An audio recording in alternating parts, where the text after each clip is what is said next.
ښه پروفیټ معنا پیغمبر او هونیست معنا بورن معنا زیږېدل اورفن معنا یتیم فاس اوی وفات کېدل او چلډ معنا ماشوم فور معنا غریب شپرډ معنا شپون هیلپ معنا مرسته کول او ټریډ معنا تجارت یا راکړه ورکړه لوک افټر څارنه کول یا پاملرنه کول هونیست معنا رښتینی صادق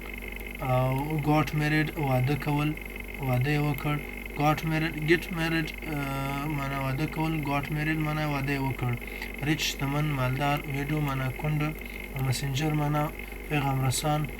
یا پیغام راوړونکی spread معنا خپرول او default معنا difficult معنا مشکل یا سخت او order معنا امر کول او move معنا هجرت یا حرکت کول او support معنا حمایت کول چې دغه لغاتونه دي د محمد صلی الله علیه وسلم د توفیق څخه